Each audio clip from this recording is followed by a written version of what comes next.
Greetings, I am Radu from the subspecies. I am a vampire. My father, he was a full vampire, and my mother, she was an evil witch who wanted an ugly bastard son like me. I like to drink blood. And I am after what is called the Bloodstone. Scotty said I could do the intro for the video.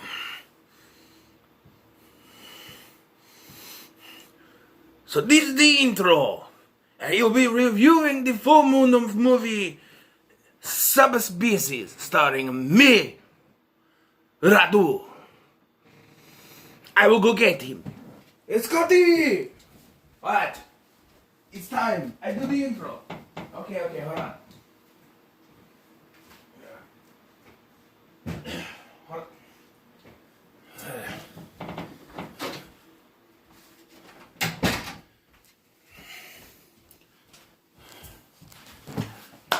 Yo, it's me, CSCOTT. Baby! Yes, like Radu said, he left his blood. I'm just gonna put that somewhere where I don't have to see it.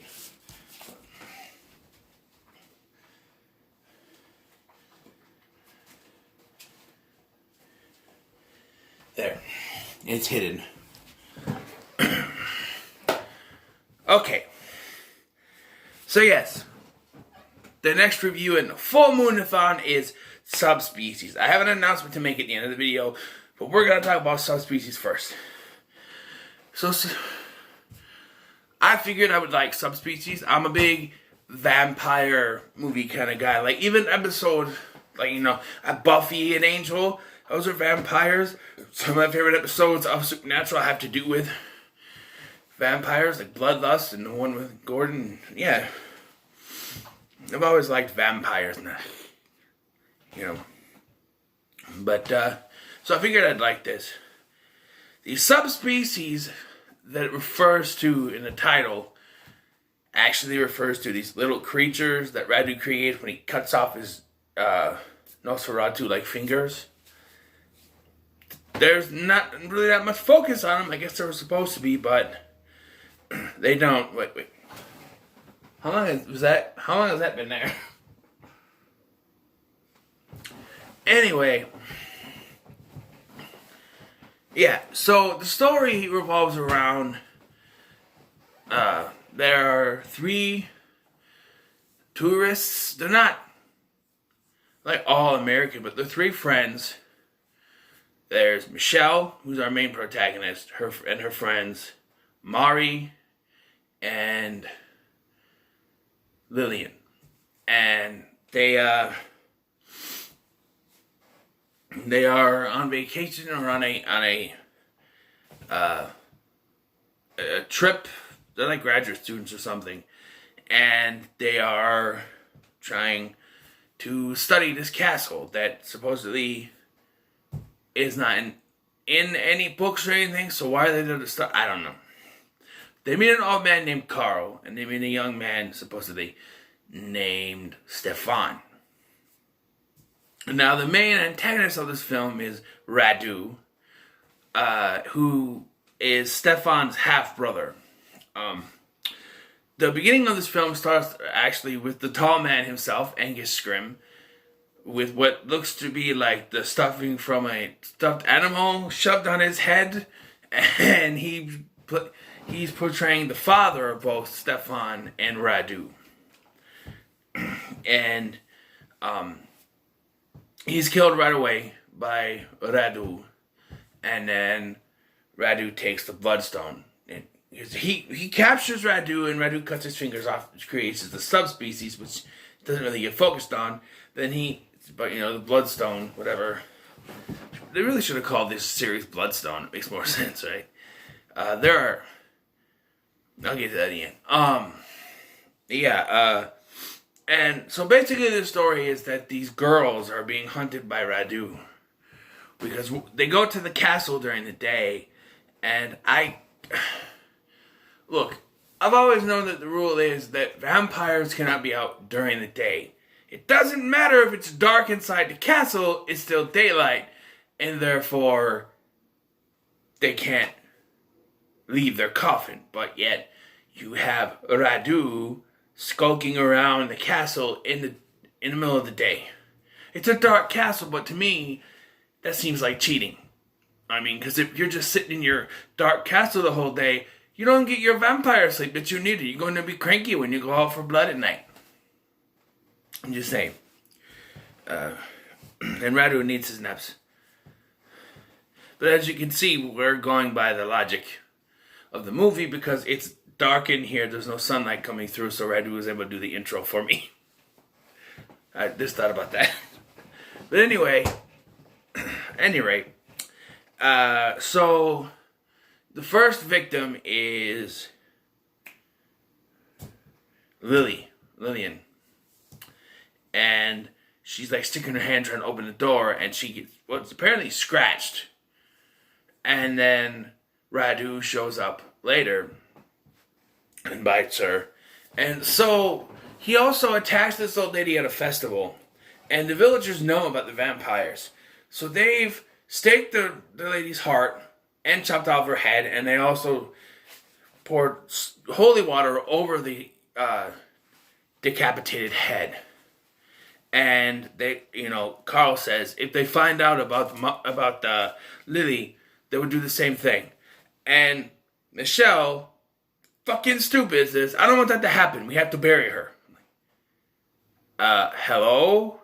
No, you don't know. You got to chop that head off. You got to make sure, you don't not bury someone who's been bit by a vampire. There are different rules in like Supernatural, Buffy, and Lost Boys, that you have to drink the blood of a vampire and you become a vampire. Others, it's just you get bit and you can turn into a vampire.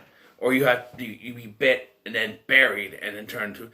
This one seems to go after the bit and buried thing.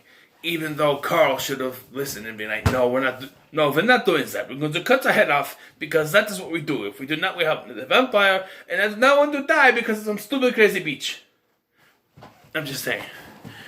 So, Stefan, who is the love interest, by the way, decides he's going to try, because during this festival, it's very weird, because Radu shows up, he kills the old woman.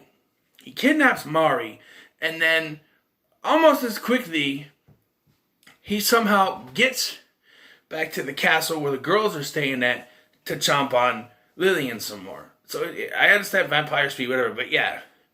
And he has Mari chained up, and okay, it's full moon. This was one of the early full moon movies though, but they have a tendency of showing the boobies. She's laying there, she's strapped up with a tattered shirt so that her nipples are sticking out. And it's just like, I'm like, really? As much as I'd love to see the boobie, was it necessary for her to be, think practically, right? You've captured her. Think of Radu, right? He captured her and he's sitting there going, oh, okay. Quickly, chain her up. But first, do that so I can see her boobies. Come on. There was a scene earlier when he went to bite Lily where he kind of opened up one of her, not one side showing the boobie, but I'm just like, those just seem kind of, we're putting boobies in to put boobies in. It's not practical. It's not a sex scene. It's not like it got ripped off on screen during a ruckus. It's just there. And like I said, I'm not against boobies in movies. But there needs to be a reason for them to be out. You know what I mean? Like him sucking on her arm and then going, whoop, to take a peek. It's kind of just, we gotta have a boobie in this scene. Just open the thing. And then for her to just be chained up and having boobies for the sake of boobies. It's just like, I'm not gonna say distasteful, but it is kind of what it is. I'm not against, I keep saying this. I'm not against boobies in a movie, okay? I'm just saying that put some common sense in how you put them in. You know what I mean? But speaking of common sense, so she's been set up this. She's been like chained up We never see her get bitten or nothing. So, when Michelle gets kidnapped, she uses the stake that Stefan had when he went to free Mari, but he was attacked and strung up somewhere else.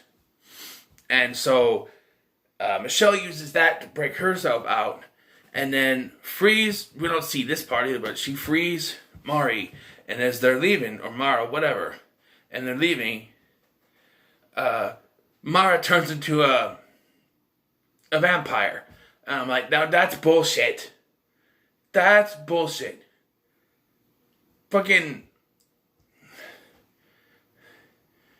Lillian was in bed for days after her incident. Yes, she got scratched, but then he came up and he fed on her twice. And then she was buried. And we didn't even see Mara get bit. All of a sudden, she's a vampire. Just because the plot needs her to be. And, okay, so Carl comes in with weapons, right? He's got a stake. He's got a shotgun. And in the shotgun shells are wooden rosary beads. That's supposed to be like, vampire bullets, I guess. And it works. It kills one of the girls, and they chop the heads off, and it comes down to, okay, this is really weird and kind of stupid. So during the fight, Radu drops the bloodstone, and the creatures, the subspecies, they grab the thing, and they run away with it, right? Okay, they got it. Oh, it's gone. They got, And then Stefan chops off Radu's head. And he's dead, right? So then Carl's like, the bloodstone. So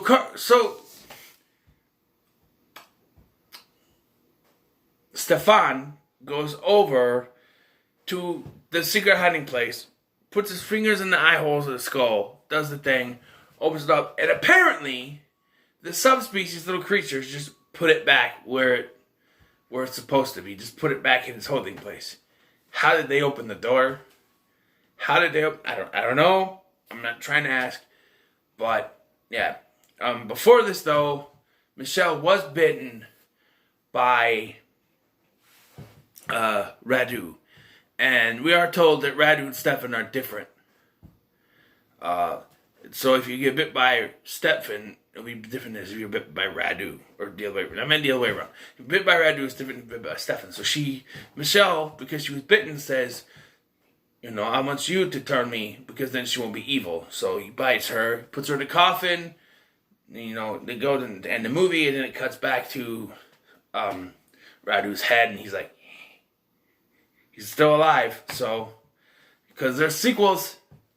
But yeah, this was decent. You could tell that some of the earlier full moon movies were actually trying to be pretty serious. Like, even Demonic Toys, as silly as those creatures are, was somewhat serious. I was amazed at the beginning of that movie. I didn't get really much to talk about that movie, so I'll just kind of put it here. I was amazed at the beginning of the movie how serious it was. There was this cops. It's not like any goofy or any, African-American thugs talking about stuff. No, it was very serious. So sometime in the 2000s, or late 90s or 2000s, they must have went a different direction with these, because they seemed very serious.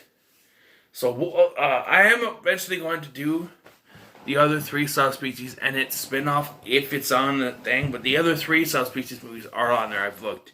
I just hadn't, looked at the spin-off. But yeah, this was pretty good. I really enjoyed it. I like vampires and stuff, so yeah, I really enjoyed this. It's one of the better vampire movies out there, I think. It's a little cheesy in places, and one thing I have to complain about, though, is there's a scene where Radu supposedly wakes up. It's supposed to be night, and he comes out, and it's clearly day, but he's just skulking around. But it's clearly supposed to be night. I don't know if they tried to do day for night and it didn't work. I don't know, but it's clearly daytime. I'm just saying. But otherwise, it was a pretty good movie. I really enjoyed it. So, my announcement before I go. So, as I'm learning, Full Moon has other versions, so to say, other productions, namely Moonbeam Entertainment. And I thought, and not only should I cover the Full Moon horror movies, but some of the Moonbeam Entertainment movies that I grew up with a little bit. There's like Magic Island, there's Prehysteria, there's the Josh Kirby six-parter, which may take me a while to get to. But I thought maybe I could add those to it too. They're from the same production company, just under a different name. So, it's, I could put those in there. They have some titles on there and some I have ways to watch. Just know I'll be able to watch some of these. But yeah, so I'm expanding a little bit. It'll still be under the title Full Moon-A-Thon, but it'll have, there'll be some kid movies in there. Like Prehysteria, I don't know if I know the sequels, but I remember I watched the first one a lot when I was younger. And I kind of want to check that out again. So that'll be down the road. The next one I have queued up is Dollman. Don't know if I'll get to it right away, because there's some YouTube videos I gotta watch, but I will get to it sometime today maybe. So, what are your thoughts on Subspecies? Let me know in the comments below. Like, share, and subscribe. And Radu will be back for the Subspecies 2 review. So look forward to that. Until then, I've been Scotty. Like, share, and subscribe. I'll see you in the next one.